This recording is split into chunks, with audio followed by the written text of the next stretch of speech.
मैं एक पौधा ढूंढ रहा हूँ जिससे मछली को जहर दिया जा सकता है। ट्यूबर प्लांट पूरे प्रशांत महासागर में आमतौर पर उगता है।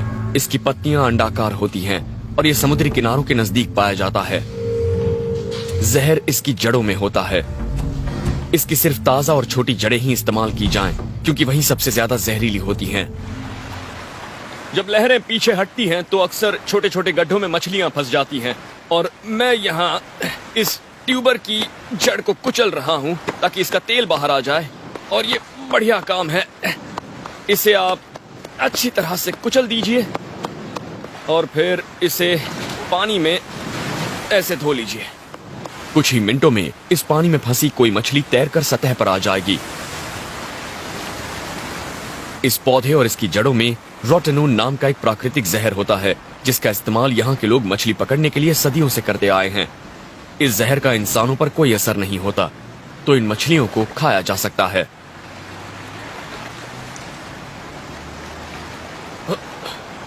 आठ मछलियां मिल गई हैं। खाने का इंतजाम तो हो गया, पर अब जब मैंने इन्हें पकड़ लिया है, मुझे इन्हें पकाना भी होगा। और इसके लिए मैं एक ईम्यू में इन्हें बेक करूंगा। ये दरअसल एक हवाईयन पारंपरिक रॉक ओवन होता है। मैं ये काम कब से करना चाहता था, लेकिन मुझे बस इसे ठीक से करने का वक्त कभी नहीं मिल पाया। तो सबसे पहले मैं इस तरह का एक गड्ढा खोदने वाला हूँ। अब मैं इस बड़े से चिमटे का इस्तेमाल करूंगा जिसे मैंने पहले बनाया। ये काफी बढ़िया है। इसके जरिए मैं कुछ पत्थर उठा सकता हूँ और इन्हें यहाँ रख दूंगा। ये काफी गर्म पत्थर हैं और इन्हीं पत्थरों के जरिए मछलियां धीमे धीमे पकने वाली हैं। और ये पत्थर कई घंटों तक बहुत गर्म रह सकते हैं और रेत भी एक बहुत अच्छी इंसुलेटर होती है। अब मैं इन मछलियों को इन टी ट्री की पत्तियों में लपेट दूंगा। और पोलिनेशिया के लोगों के लिए ये पत्तियां बहुत अहमियत रखती हैं। इन्हें दवाइयां बनाने के लिए और एंटी एजिंग खूबियों के लिए जाना जाता है। लेकिन इससे भी अहम बात यह है कि इससे स्वाद बढ़ जाता है और नमी भी कायम रहती है। और मैं इसे इस गजब के स्टीमर के बीच वाले हिस्से में रखने वाला हूं और मैं इसके एक छोर को इस तरह बांध देता हूं। और अब ये ओवन में रखने के लिए बिल्कुल तैयार है। और मैं कुछ पत्तियों को यहां ओवन की तली में रख रहा हूं और फिर इसके ऊपर मैं ये रख दूंगा इस तरह से। और ऊपर कुछ और पत्तियां रख रहा हूं और बस अब मैं इसे ढक देता हूं। और करीब 1 घंटे में ये मछलियां पककर तैयार हो जाएंगी। इंतजार नहीं किया जा रहा। मछलियां पक रही हैं। इस दौरान मैं नारियल के गूदे से तेल निकाल रहा हूं, जो मुझे सूरज की धूप और खारे पानी से बचाएगा। मैं इसे निकालकर कुचलने वाला हूं और इसका तेल निकालूंगा। मैं इसे किसी सनस्क्रीन जैसा स्मूथ तो नहीं बना सकता, लेकिन मैं इसे इतना कुचल दूंगा कि इसमें से तेल बाहर आ जाएगा। और इसी तेल के जरिए मैं खुद को खारे पानी, यहाँ की रगड़ और धूप से बचा सकता हूँ। बस मुझे इसे अपने हाथों पर और अपनी त्वचा पर इस तरह से रगड़ना होगा। आपको इसमें से तेल निकलता दिखेगा और इससे मुझे काफी बचाव मिलेगा। मछलियां अब तक पक चुकी होंगी। ये देखिए, मछलियों की आंखें बाहर आ गई हैं। पता नहीं आप देख पा रहे हैं या नहीं। मैं एक बाहर निकाल लेता हूं। मछली की आंखें बाहर आ गई हैं, यानी ये पक गई हैं। आप इसे ऐसे ही खा सकते हैं और मुझे यकीन है कि ये जरूर स्वादिष्ट होगी। आप ऐसे किसी द्वीप पर लंबे वक्त तक रह सकते हैं, लेकिन इतिहास बताता है कि फंसे हुए नाविकों ने अपने घर लौटने के लिए बड़े बड़े जोखिम उठाए हैं। कल मैं कुछ ऐसा करूंगा जो मैं हमेशा से करना चाहता था। मैं एक राफ्ट बनाकर समंदर की तरफ निकलने की कोशिश करूंगा। पोलिनेशिया के पुराने लोग इस तरह की नावों में सैकड़ों किलोमीटर का सफर तय किया करते थे, लेकिन जब भी उन्हें और ज्यादा दूर जाना होता था तो वो इस तरह का आउटरिगर इसके साथ जोड़ देते थे और इससे नाव स्थिर हो जाती है। लेकिन मेरे पास इस तरह की बढ़िया नाव बनाने का ना ही वक्त है और ना ही औजार हैं, लेकिन मेरे पास यहाँ ढेर सारी काम की चीजें हैं। बहुत सारा बांस है और काफी रस्सियां भी हैं और मैं उन चीजों से एक बड़ा राफ्ट बना सकता हूँ, एक कैटमरान जैसे, इसी के जैसी एक छोटी सी नाव। वो इतनी पेचीदा नहीं होगी, लेकिन वो बहुत स्थिर होगी और उसी के जरिए मैं इस द्वीप से निकल पाऊंगा। समुद्री यात्री हजारों साल से बांस का इस्तेमाल उसकी ताकत और उसके पानी में तैरने की वजह से करते आए हैं। बांस के सेक्शन जॉइंट्स के बीच हवा मौजूद होती है और इसकी लकड़ी में भी छोटे छोटे हवा के चेम्बर्स होते हैं। बांस के ऐसे पेड़ को गिराने के लिए मुझे इसके निचले हिस्से में आग जलानी पड़ेगी, क्योंकि इसे काटने का मेरे पास कोई जरिया नहीं है। अपने चाकू से इसे काटने लगा तो सदियां लग जाएंगी, लेकिन ऐसा करने से पहले मुझे इनमें से किसी एक हिस्से में सुराख करना होगा, क्योंकि ये बांस हवा से भरे सील्ड कंपार्टमेंट होते हैं। अगर मैंने ऐसा नहीं किया तो आग जलाने पर हवा गर्म हो सकती है और ये बांस फट सकता है। तो मुझे चाकू की नोक से या धार के जरिए सुराख बनाना होगा ताकि प्रेशर कम हो जाए।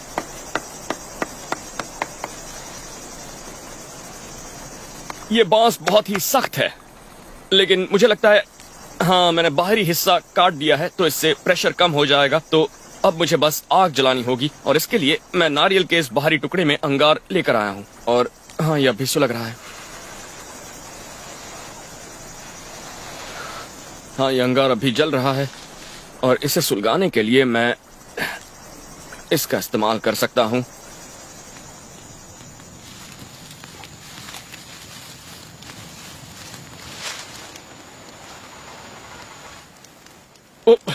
ओ, यह अंगार बुझने ही वाला था। अगर ये बुझ जाता तो मुझे दूसरा लाने के लिए 1 किलोमीटर का सफर तय करके जंगल में जाना पड़ता। ओ, बढ़िया।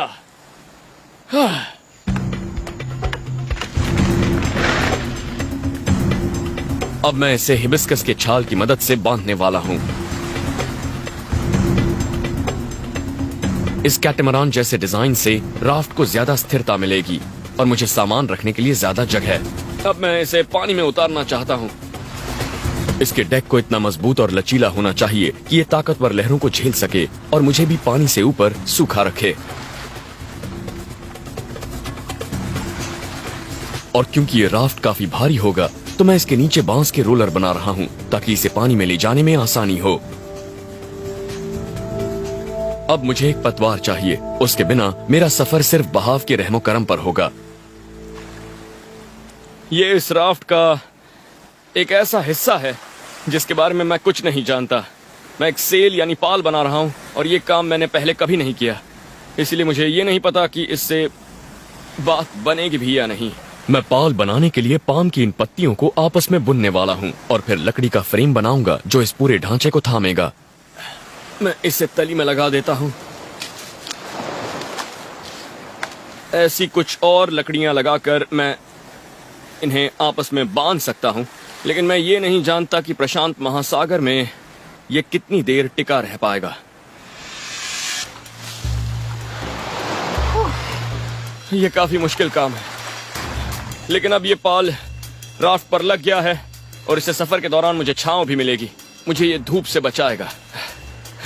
बहुत अच्छा लग रहा है। अब मुझे इस बात का ख्याल रखना होगा कि मेरे पास जरूरत की सारी चीजें हों, क्योंकि एक बार जब ये नाव चल पड़ेगी तो ये इतनी भारी है कि मैं इसे किसी भी हालत में इस किनारे तक ला नहीं पाऊंगा। और मुझे प्रशांत महासागर की चुनौती को देखते हुए हर चीज अपने पास रखनी होगी। पानी के साथ साथ मैं अपने बचाव के लिए ज्यादा कोकोनट ऑयल और चाकू तेज करने के लिए रेत ले रहा हूँ। अगर मुझे कोई जहाज नजर आया तो मैं इसे एक सिग्नल रिफ्लेक्टर की तरह इस्तेमाल करूंगा।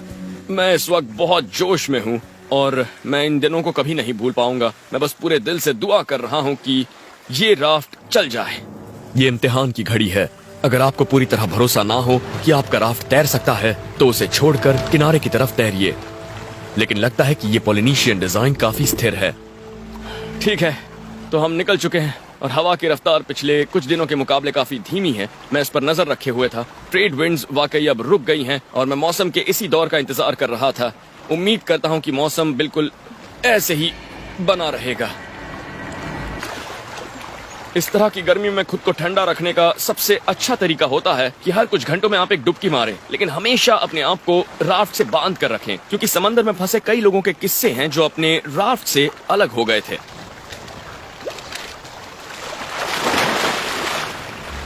लेकिन इस पानी में कुछ है और मुझे जल्दी से इससे निकलना होगा। मुझे इसमें उतरने से पहले जांच कर लेनी चाहिए थी। मैं खुशकिस्मत हूँ कि पानी से बाहर आ गया। आमतौर पर शार्क सतह के करीब होती हैं, आप उनके डोर्सल फिन देख सकते हैं, लेकिन ये वाली गहराई में थी और मुझे पानी में उतरते वक्त पता नहीं था कि वो करीब है।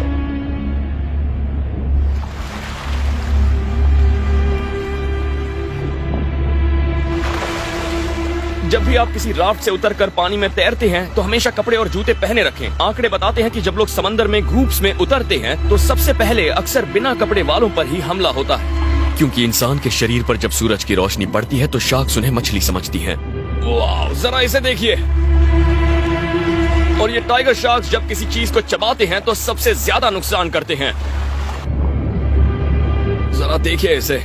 अगर आप पानी में हो और इनका हमला हो जाए तो सबसे अच्छा तरीका है कि आप चिल्लाएं, पानी पर हाथ मारें, शार्क की नाक या गिल्स पर मुक्का मारें, क्योंकि ये उनके सबसे नाजुक अंग होते हैं। और समंदर में फंसे लोग ऐसे मंजर से ही सबसे ज्यादा डरते हैं। ऐसे में शांत बने रहना बहुत मुश्किल होता है। ओ देखिए देखिए देखिए, वो वो वो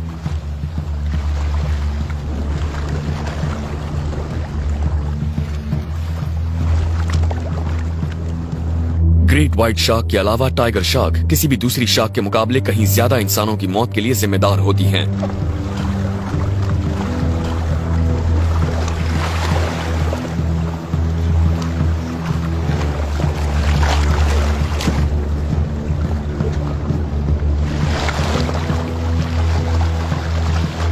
बाप रे, ये बिल्कुल ठीक नहीं है।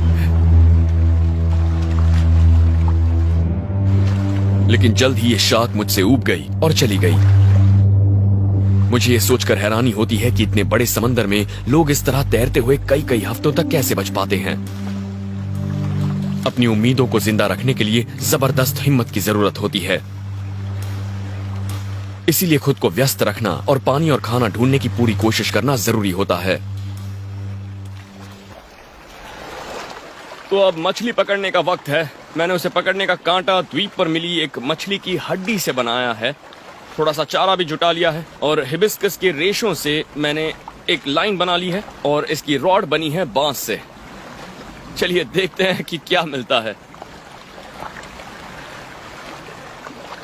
आराम से बैठ जाता हूं, शायद कुछ मिल जाए।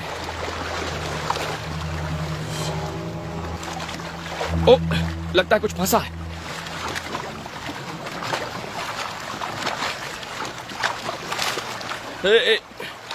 ओह,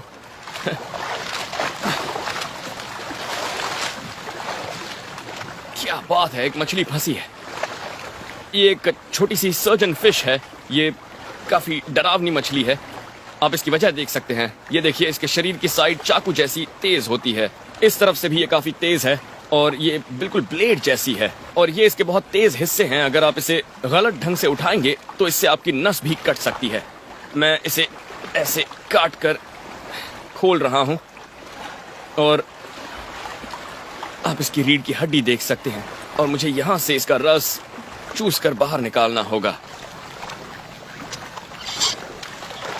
कुछ खास नहीं मिला, लेकिन कुछ ना मिलने से तो अच्छा है।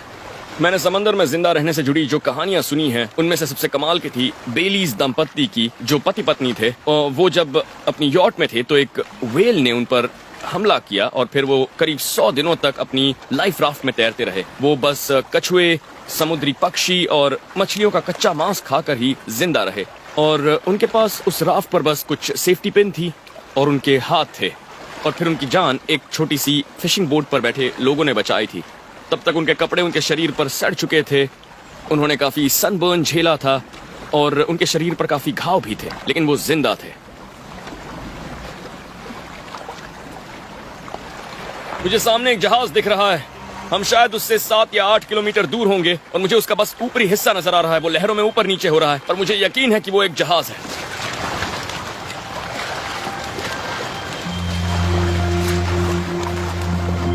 मैं अपने चाकू पर थोड़ी सी रेत रगड़ रहा हूं। इससे ये ज्यादा चमकेगा और मैं इससे इशारा कर पाऊंगा।